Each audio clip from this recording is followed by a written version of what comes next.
आप सभी को मेरा नमस्कार। 22 है ना। आज कुल 22 मामले जो गैर विधायी थे वो मंत्रिपरिषद के समक्ष रखे गए थे, जिस पर विचार करते हुए मंत्रिपरिषद के द्वारा स्वीकृति दी गई। पहला प्रस्ताव था अनुसूचित जाति अनुसूचित जनजाति कल्याण विभाग, और ये है कि अनुसूचित जाति और अनुसूचित जनजाति अत्याचार निवारण अधिनियम 1979, इसके तहत जो राशि आती है वो 50-50% के शेयर में भारत सरकार और राज्य सरकार के द्वारा शेयर की जाती है। इस वर्ष अभी तक भारत सरकार का केंद्रांश प्राप्त नहीं हुआ है, तो तत्काल उसकी विमुक्ति होने की प्रत्याशा में जो राज्यांश की राशि है 18,98,86,000 रुपये मात्र, इसकी निकासी की स्वीकृति और इसके व्यय की स्वीकृति मंत्रिपरिषद के द्वारा दी गई। उसी प्रकार से परिवहन विभाग के द्वारा जब सरकारी और निजी क्षेत्र में जो लोग कार्य करते हैं और उनका स्थानांतरण होता रहता है और राज्य बदल जाता है, तो वैसे में जब आप नए स्टेट में चले जाते हैं तो आपकी गाड़ी को रजिस्ट्रेशन को लेकर के व्यवहारिक कठिनाई उत्पन्न हो जाती है। तो इसके लिए भारत सरकार ने जो मोटर वाहन नियमावली 1989 है, उसके नियम, उसके कतिपय नियमों में एक BH सीरीज़ को लागू किया है, कैपिटल B और कैपिटल H। तो उसको बिहार राज्य में भी यथास्थिति लागू करने के लिए जो मोटर वाहन करारोपण अधिनियम 1994 है, उसमें संशोधन किया गया है। जो पर्यावरण, वन एवं जलवायु परिवर्तन विभाग के अंतर्गत जो बिहार राज्य जैव विविधता पार्षद है, इसकी जो अवधि होती है वो जो पंचायती राज संस्थाएं होती हैं उसके समकक्ष होती हैं, को टर्मिनस होता है। तो आपको याद होगा कि कुछ एक माह पहले परामर्शी समिति बनाई गई थी, तो इसको परामर्शी समिति के साथ भी को टर्मिनस करने की आवश्यकता थी, और उसी का प्रस्ताव आज मंत्रिपरिषद के समक्ष लाया गया था, जिस पर मंत्रिपरिषद के द्वारा स्वीकृति दी गई। मोहम्मद अशरफ जमाल अधीक्षक हुआ करते थे एक्साइज में सहरसा में, और इनके द्वारा रेड के बाद कतिपय गलत सूचनाओं का आकलन किया गया और मदद किया जा रहा था। तो इनके ऊपर आरोप गठित करके विधिवत डिपार्टमेंटल प्रोसीडिंग विभागीय कार्यवाही चलाई गई, और विभागीय कार्यवाही चलाए जाने के पश्चात उनको सेवा से बर्खास्त करने का निर्णय आज मंत्रिपरिषद के द्वारा लिया गया है।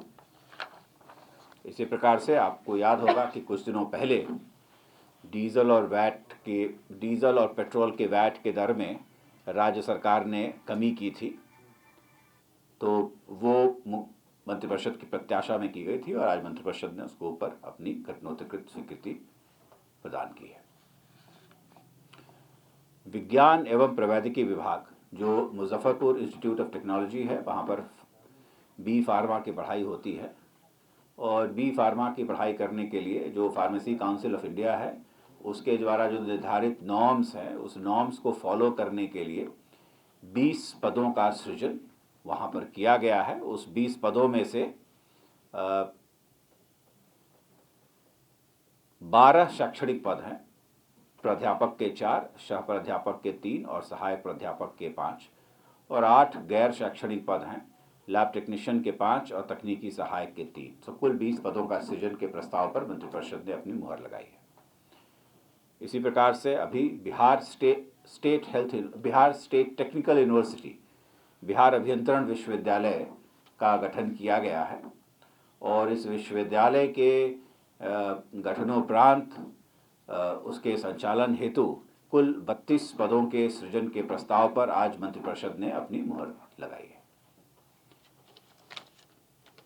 और उसी डिपार्टमेंट के तहत जो हमारे डिफरेंट इंजीनियरिंग कॉलेजेस हैं, पॉलिटेक्निक्स हैं, महिला पॉलिटेक्निक्स हैं, उसमें अतिथि सहायक प्राध्यापक और अतिथि व्याख्याता और जो अतिथि तकनीकी सहायक हैं, उनके पद पर जो कार्य कर रहे हैं उनके मानदेय में वृद्धि की गई है और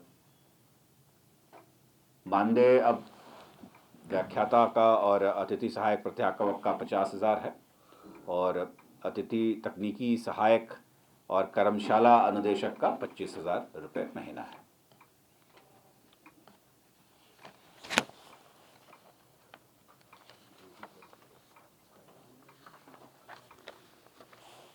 उसी प्रकार से राज्य के सभी इंजीनियरिंग कॉलेजेस, राजकीय पॉलिटेक्निक, राजकीय महिला पॉलिटेक्निक संस्थान, इन सभी जगह पर, इन सभी कैंपसेस में इलेक्ट्रॉनिक नॉलेज नेटवर्क जो होगा 100 Mbps का इंटरनेट कनेक्टिविटी, वाईफाई और प्रत्येक संस्थान में कुल 2 स्मार्ट क्लासेस लगाए जाएंगे ताकि इस डिजिटल व्यवस्था के तहत उन्नत शिक्षा इन सभी संस्थानों में प्रदान की जा सके। और इसके लिए जो कार्य का जिम्मा है वो बेल्ट्रॉन को दिया गया है और मंत्रिपरिषद ने 79 करोड़ 11 लाख रुपए मात्र इस पर व्यय आएगा और ये राशि साइंस एंड टेक्नोलॉजी डिपार्टमेंट के द्वारा बेल्ट्रॉन को दी जाएगी और बेल्ट्रॉन इसका कार्यान्वयन करेगा। शिक्षा विभाग के द्वारा 2 प्रस्ताव हैं। एक है जो गांधी स्मृति संग्रहालय है, तो वहाँ माननीय मुख्यमंत्री जी गए थे और उन्होंने घोषणा की थी कि पूर्व में शिक्षा विभाग के द्वारा 2011 में जो 2 करोड़ का कॉर्पस दिया गया था उसको बढ़ाते हुए उस कॉर्पस को 5 करोड़ कर दिया जाएगा। तो आज जो अतिरिक्त 3 करोड़ का कॉर्पस है जो गांधी स्मृति संग्रहालय को दिया जाना है, उस पर आज मंत्रिपरिषद ने अपनी स्वीकृति दी है। और इसी प्रकार से जो हमारे शिक्षा विभाग में जो प्रमंडलीय और जिला केंद्रीय और अनुमंडलीय पुस्तकालय हैं, इन पुस्तकालयों में जो पद हैं कुल 62 कर्मी हैं जो कार्यरत हैं। उनको अब तक हम लोग जो मानदेय देते थे वो 6th पे कमीशन का जो मूल प्रारंभिक होता है उसके आधार पर देते थे, जो कि अब चूँकि 7म वेतन आयोग की जो सिफारिशें हैं उसको भी मान ली गई हैं, तो उसको अब 7th पे कमीशन का जो मूल प्रारंभिक है उसके आधार पर वृद्धि कर दी गई है।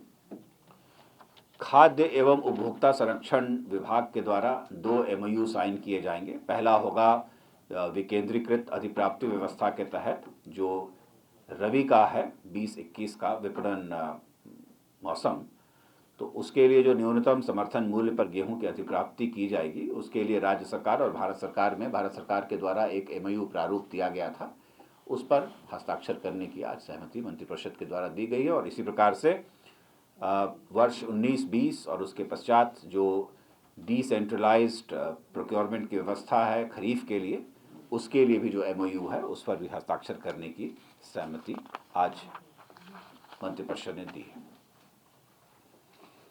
बिहार लोक सेवा आयोग में अब कार्य बहुत बढ़ गया है, इसलिए कुछ प्रशासनिक रीस्ट्रक्चरिंग की गई है। तो जो पहले से जो स्वीकृत 15 राजपत्रित और अराजपत्रित पद थे उनको प्रत्यार्पित करके नए 69 राजपत्रित और अराजपत्रित पदों के सृजन की स्वीकृति मंत्रिपरिषद के द्वारा दी गई है। 69 सामान्य प्रशासन विभाग के द्वारा एक महत्वपूर्ण फैसला में वैशाली जिले के राघोपुर क्षेत्र में जो मौजा है सुकुमारपुर और उसका कुल एरिया है 331.58 एकड़, और सारण जिले में पहलेजा मौजा में कुल 3212.18 एकड़।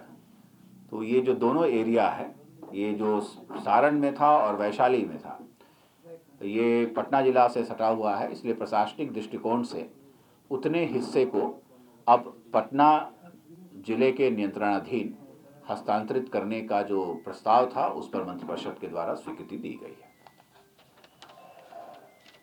मद्य निषेध उत्पादन और निबंधन विभाग के द्वारा ईज ऑफ डूइंग बिजनेस के तहत जो निबंधन अधिनियम 1908 है उसकी धारा 78 के तहत जो संपत्ति का जो अव्यवहार मुक्त और अव्यवहार मुक्त प्रमाण पत्र होता है वो पहले बड़े कॉम्प्लिकेटेड था, उसको अब 4 स्लैब में ही कर दिया गया है।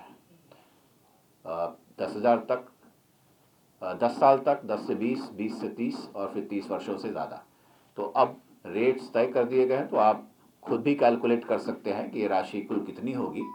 अब ये नॉन इनकम्बरेंस सर्टिफिकेट जो हम लोग लेते हैं उसको प्राप्त करने में अब लोगों को आसानी होगी। और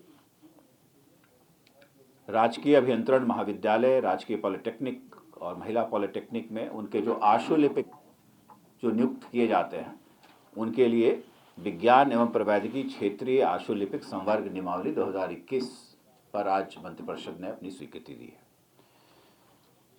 वित्त विभाग के द्वारा बहुत से हमारे कर्मी ऐसे हैं जो आज भी 5th पे कमीशन के आधार पर अपना पेंशन ले रहे हैं। तो जब समय समय पर बढ़ता रहता है डीए, तो अभी आपने देखा होगा कि हम लोग का डीए 3% बढ़ा था। तो जो 5th पे कमीशन से ले रहे हैं उनका डीए 1/7/2021 से 356% के स्थान पर 368% हो गया है। और जो 6th पे कमीशन के तहत ले रहे हैं उनका डीए 1/7/2021 से 189% के जगह पर अब 196 हो गया है। आपने देखा होगा कुछ दिनों पहले माननीय मुख्यमंत्री जी बिहटा गए थे और उन्होंने निर्देश दिया था कि बिहटा में पश्चिमी पार्ट के लिए, पटना के लिए एक नया अंतर्राज्यीय बस स्टैंड बनाया जाए। तो उसके लिए आज कन्हौली, बिहटा, पटना में जो पाटली बस स्टैंड प्रस्तावित है और उस बस स्टैंड के निर्माण के लिए 50 एकड़ ज़मीन अधिग्रहण करने का निर्णय लिया गया है, जिस पर कुल लागत 217,46,40,000 रुपये आएगी और इस पर प्रशासनिक स्वीकृति आज मंत्रिपरिषद के द्वारा दी गई। सिमिलरली औरंगाबाद में 720 आसन वाले डॉक्टर भीमराव अंबेडकर आवासीय बालिका +2 उच्च विद्यालय के भवन निर्माण के लिए 51 करोड़ रुपए की प्रशासनिक स्वीकृति मंत्रिपरिषद के द्वारा दी गई है। और इस वर्ष जब कार्य शुरू होगा तो उसमें 5 करोड़ राशि इस वर्ष खर्च की जाएगी और अगले वर्ष शेष खर्च की जाएगी। और अंततः स्वास्थ्य विभाग के द्वारा कुछ दिनों पहले 250 नए एम्बुलेंसेस खरीदने का प्रस्ताव पारित किया गया था। उसको आगे बढ़ाते हुए जो एम्बुलेंसेस की फ्लीट है उसको अब 1000 का करने का निर्णय लिया गया है। और इस 1000 करने के लिए राज्य के 534 ब्लॉक्स में एडवांस लाइफ सपोर्ट एम्बुलेंस दिए जाएंगे और 216 बेसिक लाइफ सपोर्ट एम्बुलेंसेस के लिए भी खरीदे जाएंगे। तो ये कुल 750 नए एम्बुलेंस, जिसमें 534 एडवांस लाइफ होंगे और 216 बेसिक लाइफ सपोर्ट होगा, इसके क्रय करने के प्रस्ताव पर मंत्रिपरिषद के द्वारा स्वीकृति दी गई है। तो ये थे आज के कुल मामले जो आज मंत्रिपरिषद के समक्ष रखे गए थे।